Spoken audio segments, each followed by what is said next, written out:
Boycott, transitive verb, to engage in a concerted refusal to have dealings with a person, a store, an organization, etc., usually to express disapproval or to force acceptance of certain conditions. That's the official definition according to Merriam-Webster. But if there's one thing we've learned most recently, it's that words, when used haphazardly, can slowly change over time and begin meaning something else altogether. The words racist, fascist, and bigot are just a few examples of the gradual perversion of simple terms and definitions. Over the years, the word boycott has itself been used in increasingly different ways as our world has become fractured along social, ideological, and political fault lines. And as corporations take increasingly polarizing public stances, regardless of their target demographic, the time has come to take a closer look at the phenomenon of the boycott and its overall effectiveness in our modern society. We've seen it take center stage for those on the right and on the left, as their status as consumers has become inextricably tied to the positions of the brands they choose to support. But is boycotting merely experiencing a temporary resurgence?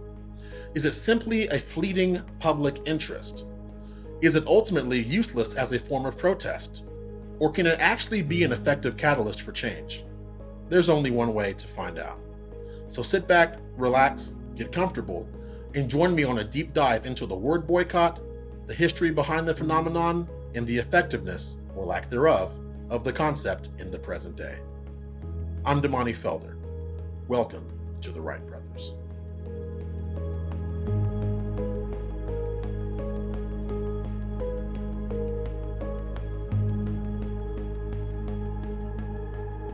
Now, I realize that some people may disagree with this take, and I'm all for that.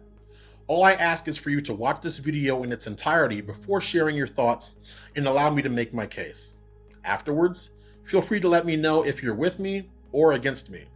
Because in this current era of knee-jerk reactions, all too often people refuse to listen before drawing their own conclusions. And that's something that needs to change. Got it? We good? Okay, let's jump in.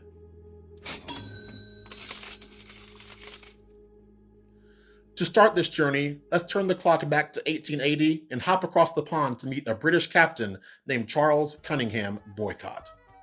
Charles was the land agent of a landlord named Lord Erne in County Mayo, Ireland. After a year of bad harvests, Lord Erne offered his tenants a 10% reduction in their rent charges. His tenants, however, were furious and didn't think this was enough of a reduction, so they protested and demanded a 25% rent reduction. Lord Erne refused this and dispatched his land agent, Charles Cunningham Boycott, to evict the revolting tenants. Now, just before this happened, a member of the Irish Land League named Charles Stewart Parnell suggested to his fellow Irishmen that they should protest their hardships by using a peaceful form of social ostracism, instead of resorting to violence. His proposal was simple: just ignore the landlord and land agent and refuse to conduct any business with them whatsoever. The people chose to adopt this strategy and swiftly isolated Charles Cunningham Boycott within the local community. Boycott's workers stopped working in his fields and even at his house. Local businessmen stopped trading with him, and the postman refused to deliver his mail. All these measures caused Mr. Boycott to quickly face financial ruin, since no one would work with him in any capacity. He finally had to hire men from far outside the area to come harvest his crops, along with an escort of armed policemen and soldiers. So even though he was finally able to harvest, the cost for these harvesters and their armed security still caused him to lose vast amounts of money, far more than the harvest was even worth. And even after the harvest, as the boycott, as it had come to be called by the press, still continued. And so it was that the boycott, the brilliant idea of Charles Stewart Parnell, became solidified as a proven, nonviolent way for people to express their disapproval of a larger, more powerful entity by simply refusing to patronize them in any capacity, ensuring their eventual financial ruin. Over the following years, up to and including the present day, the boycott has been implemented time and time again. Be it the Iranian tobacco boycott of 1891, the Jewish boycott against Henry Ford in the 1920s, or the civil rights movement boycotts of the 1960s, it has continued to prove to be one of the most successful ways for the common man to upend the status quo and demand tangible change. Now that we understand how the boycott started, let's take a second to identify the short list of specific ingredients necessary for a successful one to take place. First, there needs to be a group of people with a common grievance. Second, there must be a strongly negative emotion unifying these protesters. And third, there must be a unified refusal to patronize the offending party for as long as it takes to obtain the demands of the aggrieved. Without these elements in their totality, a boycott, at least a successful one, simply cannot take shape or be carried out effectively to yield transformative change. With that knowledge firmly rooted, let's return to the present day. In the 21st century, calls for new boycotts have become an almost daily occurrence. But these boycotts are extremely different from those of old, because modern boycotts are mostly encouraged and promoted by factions who merely wish to exact temporary political revenge against organizations that align themselves with those on the left or on the right. One could also argue that all the required elements needed for a successful boycott are typically lacking in modern times, that they've become largely symbolic efforts and rarely deliver any sort of desired change. And that's because the driving force behind modern boycotts is very different from what spurred people to action in the past. Now, more than ever, people are laser focused on the companies they patronize and are always ready to loudly proclaim their support or outrage at the political persuasions of these selfsame companies.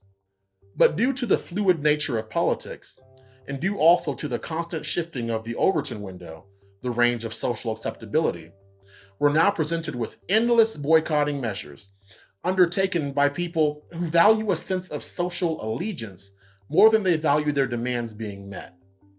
People are quick to voice their raucous displeasure and do so on social media to curry favor with those who hold similar views. But because that social media attention and affirmation is so short-lived, and because the focus of outrage is ever-changing, people focus on the latest hot topic, never combining all the elements needed for a successful boycotting campaign, and often forgetting altogether that which they condemned the month before. Let's take a look at some recent examples many of you may remember.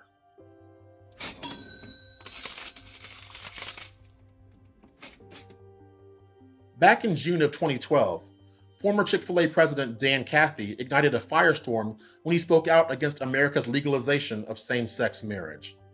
This would come as no surprise to anyone familiar with the brand, as they notoriously have elected to always close on Sundays and had been staunchly conservative since their inception as a company, donating millions of dollars to causes in direct opposition to the LGBT community.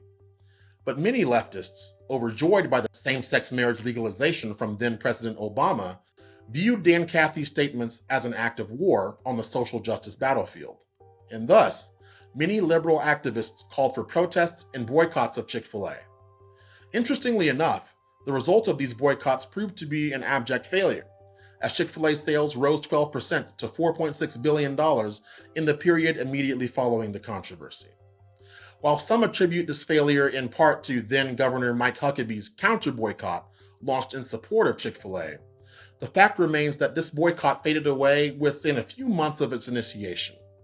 Chick-fil-A themselves released a statement in July of 2012 stating their intention to leave policy debate over same-sex marriage to the government and political arena. So in this instance, it's fair to say that both parties failed to stand firm in their stances, though the boycott itself was singularly unsuccessful. Let's move now to the other side of the aisle and analyze one of the conservative boycotts of old. This one kicked off in 2006 as those on the right vowed to boycott Walmart's post-Thanksgiving sales because of their latent outreach to several gay rights organizations. Organized by the Mississippi-based American Family Association, their goal was to adversely impact the chain on one of their busiest sales days of the year by urging their millions of members to stay away. As Black Friday approached, however, Walmart released a statement saying that they would not make corporate contributions or contribute to support or oppose highly controversial issues unless they directly relate their ability to serve our customers. Mona Williams, Walmart's then Vice President of Communications, said that the company would continue working with the Gay and Lesbian Chamber of Commerce and other gay rights groups on specific issues, such as workplace equality. In response to this, the American Family Association decided to withdraw their boycott plans, causing their efforts to end before it even started, and in spite of Walmart's quasi-defiance over the issue in question.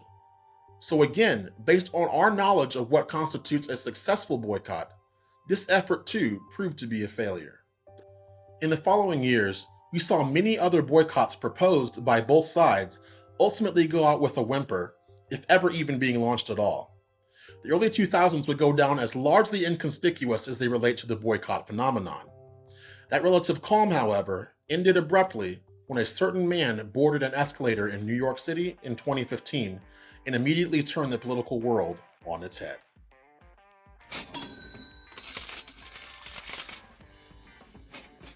When Trump announced his candidacy for president, many onlookers initially wrote him off as a pretender. A successful businessman firmly entrenched in popular culture through the decades could never seriously run for and secure the presidency. He was drumming up attention before ultimately yielding to another, more stereotypical Republican candidate, right? There was no way he could ever galvanize a supportive voter base and systematically bulldoze the Republican primary field, right? Well, wrong. Trump immediately began campaigning by using rhetoric viewed as blunt, offensive, caustic, and unconventional by political pundits and onlookers alike. Those who had become accustomed to the tepid political process saw him as unelectable from day one. And yet, every day of the Republican primaries, his electoral stock continued to rise as candidate after candidate buckled under his larger-than-life presence until he was the last man standing. On the left side of the aisle, Hillary Clinton decisively secured the Democrat nomination after plenty of controversy as she steamrolled over Bernie Sanders, a candidate who many argued had far more grassroots support and energy mounting behind him. Nevertheless, as November 2016 drew near, what had been liberal bemusement gave way to a gradually increasing panic, as they realized that Trump was someone they wouldn't be able to defeat using the time-tested political strategies of old. As voters took their respective sides, one thing became clear. This was uncharted territory. And when Trump shocked the world on election night in 2016, defying every political naysayer and kicking off a brand new age of American politics, what had laid dormant for years sharply re-emerged, one with which we've already become familiar. That's right, the boycotting phenomenon of old returned to center stage in full force. And for the next 4 years, they were more partisan, visible, and vitriolic than ever before. Now, they weren't just lackadaisical temporary efforts. They were events launched with unmistakable fury. Who or what was to be boycotted, however? And why? The answer was clearer than ever. Any large company that donated to, voiced support for, or was tied to Trump was to be immediately boycotted by leftist voters. And conversely, though sometimes less rabidly, any large company that donated to, voiced support for, or was tied to Hillary Clinton and the liberal agenda was to be boycotted by voters on the right. Battle lines had been drawn. The gauntlet had been thrown down. Boycotts had never been more simple, more binary, more vigorous, and sometimes forgettable altogether. I'll explain that in a minute. According to Reuters.com, the most cited reason for large-scale consumer boycotting in recent years was corporate political donations, followed by treatment of employees, stances on social issues, and policy positions. These reasons have been top of mind for consumers more than ever, and especially since 2016 until the present day.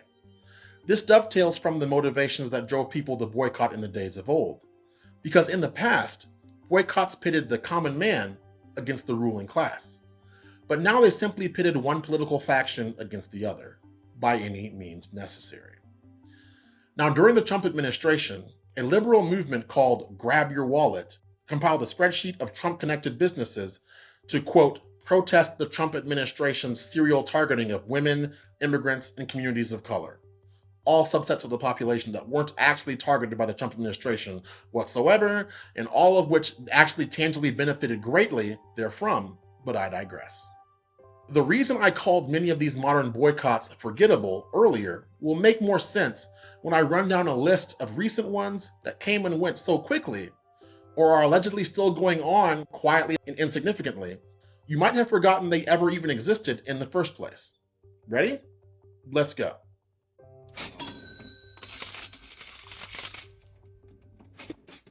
On the left side of the aisle, in the years since Trump was elected, the following boycotts were announced. 2017 liberal boycott of designer shoe warehouse. Reason? Selling Trump family products. 2017 liberal boycott of Bloomingdale's. Reason? Selling Trump family products. 2017 liberal boycott of Dillard's. Reason? Selling Trump family products. 2017 liberal boycott of Amazon. Reason? Selling Trump family products. 2017 liberal boycott of Lord & Taylor. Reason? Selling Trump family products. 2017 liberal boycott of Macy's. Reason? Selling Trump family products. 2017 liberal boycott of New Balance. Reason? The CEO raised funds for Trump. 2017 liberal boycott of TJ Maxx. Reason? Selling Trump family products. 2017 liberal boycott of Yingling Brewery. Reason? Founder endorsed Trump. 2017 liberal boycott of Zappos. Reason? Selling Trump family products. 2017 liberal boycott of Miller Coors. Reason? Board member Peter Coors raised money for Trump. 2017 liberal boycott of Saks Off Fifth. Reason? Selling Trump family products. 2017 liberal boycott of Burlington Coat Factory. Reason? Selling Trump family products. 2017 liberal boycott of Walmart. Reason? Selling Trump family products. 2017 liberal boycott of King's Hawaiian. Reason?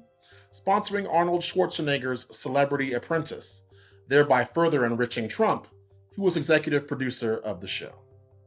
2017 liberal boycott of Steinmart. Reason? Selling Trump family products.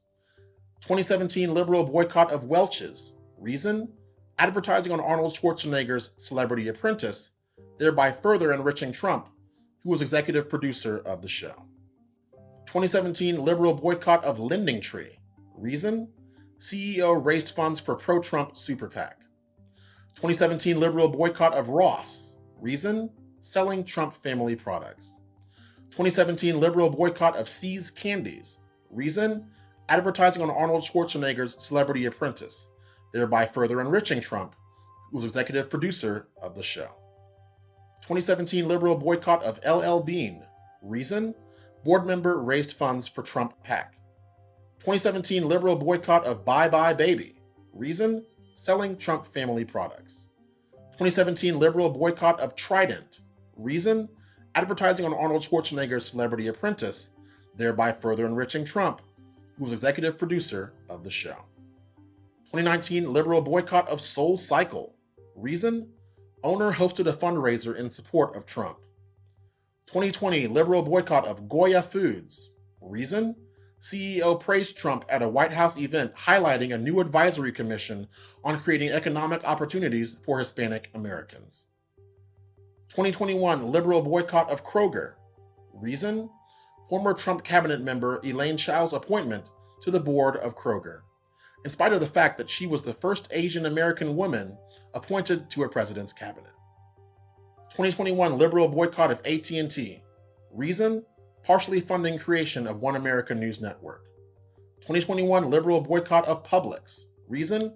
A member of Publix's founding family donated $300,000 to Trump's January 6th rally. Okay, wow. I need to catch my breath after that. All right, and now on the right side of the aisle, in the years since Trump was elected, the following boycotts were undertaken. 2017 conservative boycott of Keurig. Reason? They removed their advertising from Sean Hannity's show after he interviewed then Senate candidate Roy Moore. 2017 conservative boycott of the NFL. Reason? Multiple NFL players sitting and kneeling during the national anthem. 2017 conservative boycott of Amazon. Reason? Their CEO supported a federal lawsuit challenging Trump's executive order barring people from 7 majority Muslim countries from entering the US. 2017 conservative boycott of Starbucks. Reason? Their CEO took a stand against Trump's executive order, barring people from 7 majority Muslim countries from entering the US. 2019 conservative boycott of Nike. Reason? The company pulled their Air Max 1 shoe, which featured a Betsy Ross flag. 2022 conservative boycott of Walt Disney Company. Reason? The company spoke out against Florida's parental rights in education law, aka the Don't Say Gay bill, which prohibited the discussion of sexual orientation and gender identity in lower elementary school grades. 2022 conservative boycott of PayPal. Reason? A policy update was exposed that would allow the company to fine users up to $2,500 each time they sent, posted, or published messages, content, or materials that, quote, promoted misinformation. 2023 conservative boycott of Anthropology. Reason? The brand posted a video of a man twirling and modeling in several dresses, then disabled their Instagram comments after receiving thousands of negative comments. 2023 conservative boycott of Anheuser-Busch, specifically Bud Light. Reason? The Bud Light brand sent commemorative personalized beer cans to trans social media influencer Dylan Mulvaney in celebration of the completion of his first year of, quote, girlhood. 2023 conservative boycott of Target. Reason? Their Pride merchandise collection, including tuck-friendly kid swimsuits, and their partnership with an apparent Satanist designer. 2023 conservative boycott of Fox News. Reason? The news network abruptly dismissed Tucker Carlson shortly after paying a lawsuit settlement with Dominion Voting Systems. 2023 conservative boycott of Chick-fil-A. Reason? The company's newly stated focus on diversity, equity, and inclusion. I think I've earned another deep breath for that section too. Trust me, just reading that whole list was exhausting. And I can imagine it was exhausting to listen to as well. But after hearing all of those boycotts, I want you to honestly ask yourself, whether you're a liberal or a conservative, how many of your side's recent boycotts are you still participating in today? 1, 2, 3, 25%, 50%, 100%?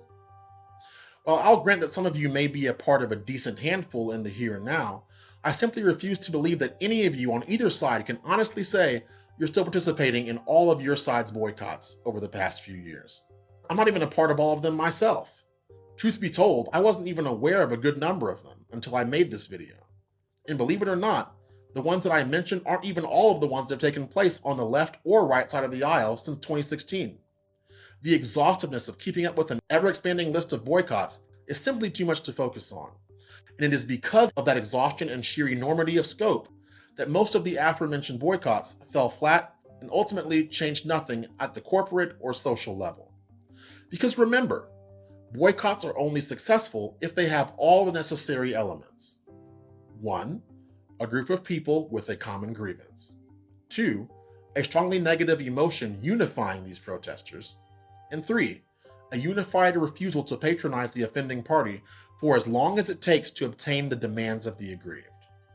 Most of the liberal and conservative boycotts we just ran through have had the first and second necessary elements, but they failed to have the third, and arguably most important one: indefinite refusal to patronize until desired changes are made.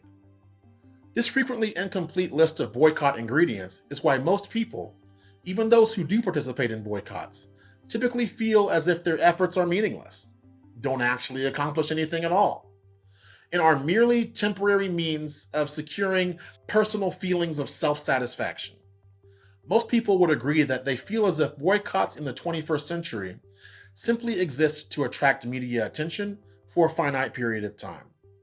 In order to debunk that feeling, however, we have to dig into the data to determine if boycotting is actually still meaningful or if it's merely a performative act in the present day.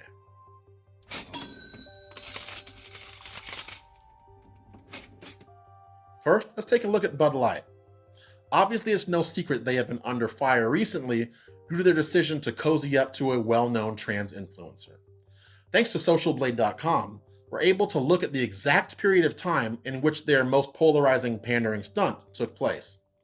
On April 1st, 2023, Dylan released a social media video about the personalized Bud Light beer can sent to him by the brand itself to celebrate his milestone of completing his first 365 days of girlhood. Looking at Bud Light's followership metrics on socialblade.com, you'll notice that the days immediately following Dylan's post show no statistical deviation from the normal metrics for Bud Light's Instagram profile. As is often the case with large-scale blowback, it takes a few days or weeks for general awareness to increase and for unified sentiment to solidify. Personally, I call this period of time the pressure cooker phase. That's because when a brand makes a clearly unpopular decision, those who would take offense may not yet be aware of latest developments. And even when they are made aware, they usually don't want to voice their dissent on older content previously posted by the brand. They're waiting for the first post after the controversy went mainstream to be posted. This way, their displeasure can be unleashed in an avalanche the very minute the offending brand posts something new, trying to move on and create distance from the issue at hand. And while the people wait for that post to come, the brand itself is deciding whether or not to apologize for their unpopular move or double down on their initial decision. So as the pressure cooker phase neared its zenith, and as general sentiment towards the brand's partnership continued to sour, on April 14th, Bud Light CEO Brendan Whitworth issued a statement that said, in part, "We never intended to be part of a discussion that divides people. We are in the business of bringing people together over a beer." The brand had made a milquetoast and seemingly disingenuous public statement, and the people didn't like what they heard. This is why the day after he made that statement, you can see an enormous exodus from the follower column of Bud Light's Instagram profile. Nearly 6,000 people unfollowed within a 48-hour period. This can be identified as the epicenter of Bud Light's self-triggered social media earthquake. After this brief implosion, you see a cooling off period of sorts over the next 9 days, in which the account actually began gaining a smattering of followers once again. It's worth mentioning that during this 9-day period, Bud Light didn't make a single post on Instagram. But notice the 3 things that happened on April 27th. First, Bud Light made their first Instagram post since the controversy took center stage. Second, the unfollowing started again immediately. And third, on that same day, Bud Light actually chose to delete 3 of their previous Instagram posts. Let's break each of these events down in detail to get a better idea of all the factors at play and how they're all very much connected. Event 1. Bud Light makes their first post since they placed themselves in the middle of the latest battle of the culture war. Consider this the inciting incident. This because, by this point, enough time had elapsed that it was clear how much offense people took to the Mulvaney partnership.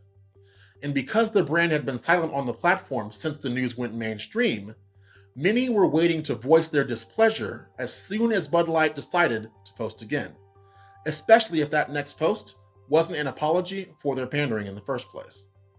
When the statement was made, it wasn't enough to win back the people who were unhappy with their decision in the first place. Event number 2, mass unfollowing resumes. This can be interpreted as a direct consequence of the brand not making their next post an apology even after large-scale negative sentiment had been building for several weeks. And also, not only were people reminded of the controversy altogether when they saw the newest post, but those on the right who might have forgotten they'd followed Bud Light years ago were reminded to unfollow it when they saw the latest new post. That's how social media works. Event number 3. Bud Light deletes 3 of their own previous posts. This probably wasn't noticed by many people in the moment, but it's definitely within the realm of possibility. The brand was beginning to try to do damage control in the background after noticing that the offended parties were continuing to apply extreme and unrelenting pressure. In the days that followed, by keeping an eye on this chart, we can identify the ongoing social media war taking place in real time. Hundreds of people would unfollow, Bud Light would go on a frenzy of making 7 new posts. Then they choose to delete 5 more a few days later.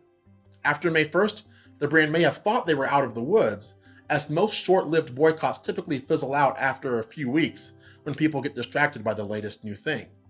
But look at May 11th. The mass unfollowing began again and kept going for the next 14 straight days.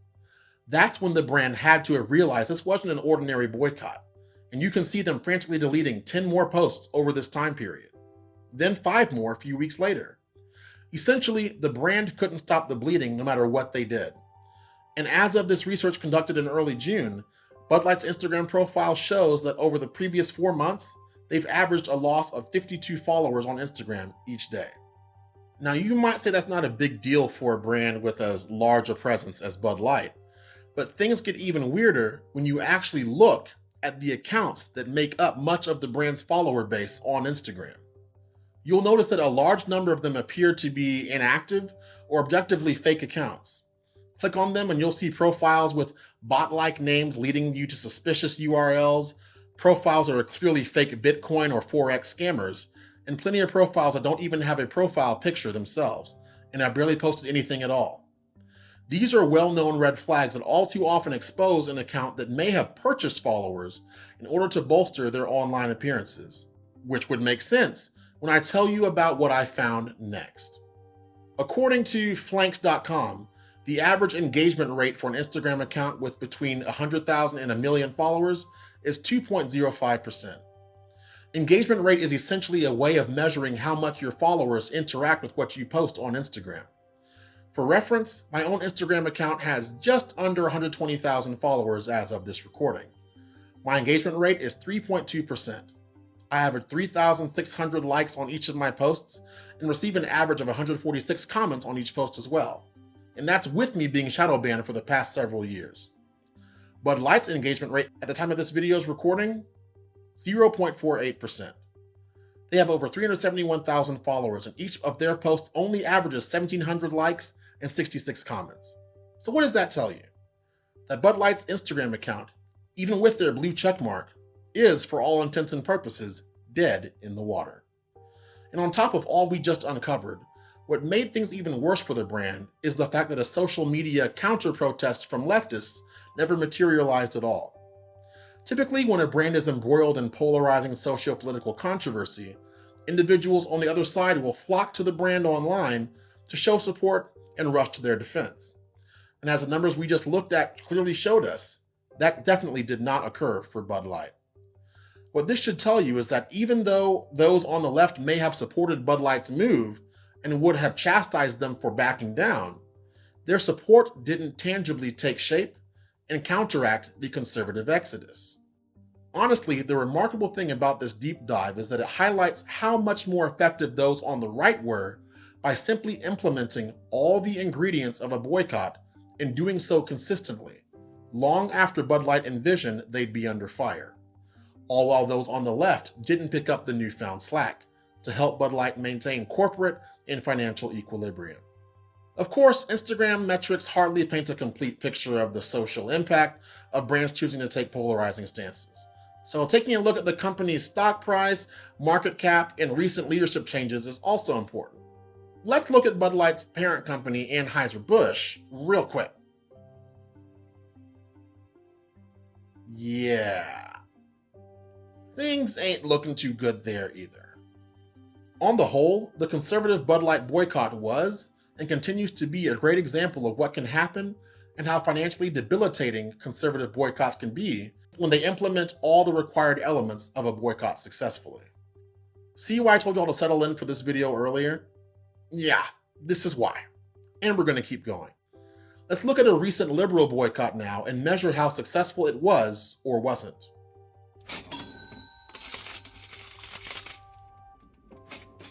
In February of 2023, a new video game called Hogwarts Legacy was released. As normal as this event may seem, the months leading up to the release launched frantic calls for a boycott by many on the left side of the aisle. The reason? J.K. Rowling, author of the Harry Potter series, and therefore the metaphorical matriarch of all things Harry Potter, had become the target of liberal outrage due to views she had recently expressed on Twitter and elsewhere. And what might these views have been? They included the idea that women's spaces, such as prisons and domestic violence centers, should be protected on the basis of biological sex, rather than self-declared gender identity. Another view of hers was that young people are rushed towards medically and surgically transitioning without gatekeeping that very permanent decision.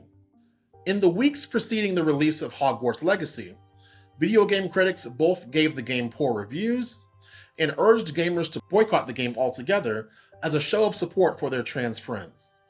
All the while, liberal activists loudly screeched their disapproval of anyone who dared to voice their support for it. When Hogwarts Legacy was finally released, it had become a referendum on J.K. Rowling's views, as well as the person herself. And how did consumers respond? Let's go into the data again like we did earlier and find out. Just kidding. We don't have to do that at all. The new game sold more than 12 million copies in its first 2 weeks, generating more than $850 million in revenue. Even many liberals who pretended to be outraged by it wrote articles begrudgingly stating that they found themselves actually enjoying the game as well. It's fair to say that even in spite of the preemptive liberal histrionics, Hogwarts Legacy was a smashing success and definitively quashed any left-leaning boycotting efforts. I could run you through the whole deep dive again and do a social media and financial autopsy of Target and other companies that have been thrust to the center of the culture war in recent years, but at this point, looking at their high-level recent financial performance tells you all you need to know about how effective the conservative boycotting efforts have been against those companies, and how ineffective the boycotting efforts of liberals have proven to be. Though we only looked in depth at 2 recent examples in this video, if you take the time to replicate my research on the efficacy of conservative or liberal boycotts most recently, you'll start to see for yourself that those launched by the right are far more effective than those launched by the left. Though boycotts from the right may seem foolish or inconsequential to those on the left, the data clearly shows that brands are paying attention, listening up, making changes, or suffering massive losses both to their profits and to their social media images. And as huge brands themselves, little is more precious to them than these metrics. So what are we to draw from this? It's that a boycott, when it successfully incorporates all the elements we established earlier, is just as effective and debilitating now as it was in the days of old, and that corporations are taking notice, even when it seems like they're doubling down on their polarizing choices. If you're on the right, this new data and information should encourage you, but we must remain cognizant of corporate misdeeds of the past, because the only reason modern companies are still choosing to pander to leftist ideology is that they fear temporary but evidently fickle leftist outrage more than they fear conservatives, who all too often boycott in short, ineffective bursts before getting distracted by the next big thing. They've seen it happen too regularly in the past and truly believe we'll eventually forget. Companies are betting that if they simply weather a temporary social media avalanche of conservative criticism, consumers will swiftly forget about their offensive corporate decisions, focus their attention on the latest outrage magnet, and quietly abandon previous boycott efforts, gradually returning to the very entity that besmirched their ideals in the first place. A prime example of how quickly our focus can shift is the fact that many of you probably haven't even noticed the shirt I'm wearing now is different from the one I was wearing at the beginning of this video. At the end of the day, the last thing we need to do is psychoanalyze both sides of the aisle to fully understand why so many leftist boycotts accomplish little and fizzle out quickly, and why the new wave of conservative boycotts is proving vastly more effective.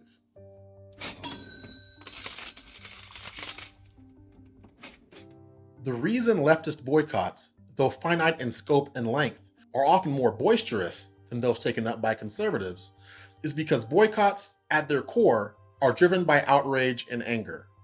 Those are the common denominators. And because leftists have been scientifically proven to be more predisposed to outrage and anger, their boycotting efforts have typically proven more flamboyant. But remember, outrage and anger are only part of the recipe for a successful boycott. The left has the outrage and the anger.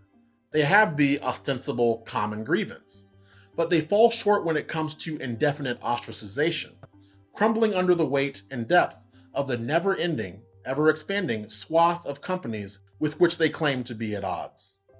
Conversely, most conservatives desire a happy, meaningful life. We value family, peace, security, and general serenity. Our natural state isn't one that lends itself to unending public histrionics. However, In recent years, as political rhetoric has become more caustic and as corporations continue to alienate their own consumer base, many of us have felt attacked, maligned, and marginalized by the very entities we've helped enrich over the years. And for the first time in a long time, instead of simply complaining online, many of us have finally drawn lines in the sand, gritted our teeth, dug in our heels, and emphatically refused to accept this dismissive treatment.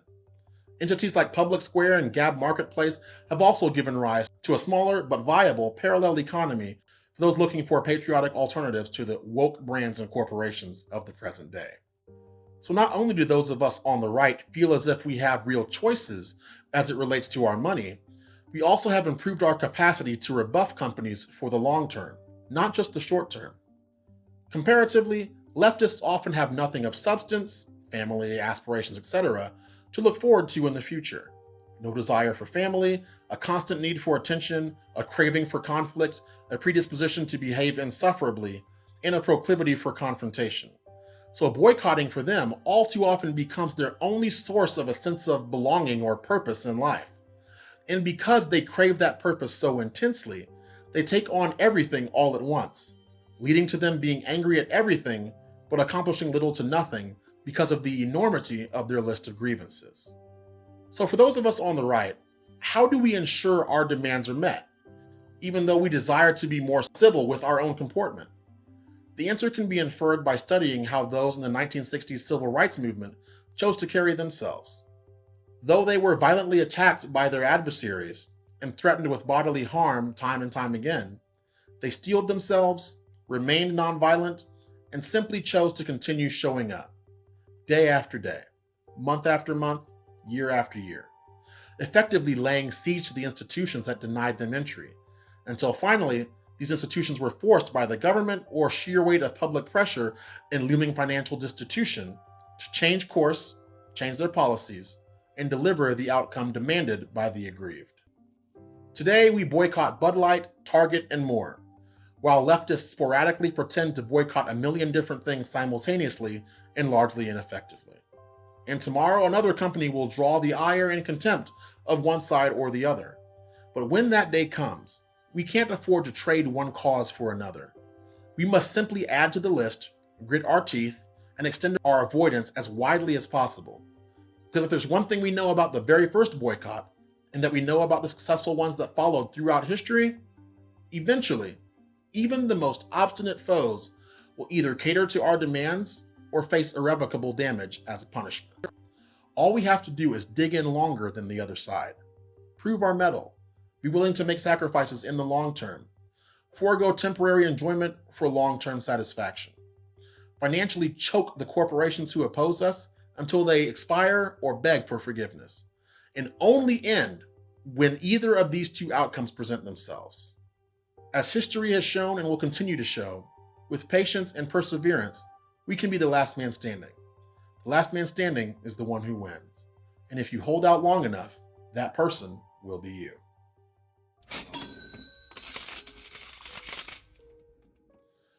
If you made it to the end of this video, I want to thank you for taking the time to watch it. If you agree with this video, press the like button below and share it with others. If you dislike it, press the dislike button below. If you liked or disliked it, leave us a comment and share your thoughts with us. At the end of the day, engagement is engagement, no matter if it's positive or negative. My brother Trey and I read each and every comment we receive. Even if we can't respond to them all, we appreciate them just the same. If you'd like to support our work financially, visit my website, damanifelder.com, and snag one of our limited edition dynamic t-shirts, or make a donation that won't just help us, but will also help other fellow Patriot brothers and sisters in need. The last thing I'll ask you to do is subscribe to our channel if you're part of the 37.9% of our viewers who still haven't tapped that button. More content is coming, we can assure you of that. We know we may not publish content as regularly or consistently as you might prefer, but if there's one thing you should know about our content, it is this. Whenever we upload, we pour our hearts and souls into creating what you see in each and every video, spending long hours researching, writing scripts, filming, editing, producing, and uploading, just the two of us, on top of holding down regular jobs, raising families, and sharing our thoughts on our other 10 social media platforms. If you can't get enough just from YouTube, head to the description box below for direct links to all of our other profiles. You will be glad you did. As we've done since we launched this channel back in 2018, and as we will continue to do long into the future, we will continue to challenge the status quo, champion critical thinking, and push ever closer to realizing the aspirational motto of this channel, identity politics is dead. As we leave you for now, and until we see you again, always remember to think, question, and verify. Everything, every day.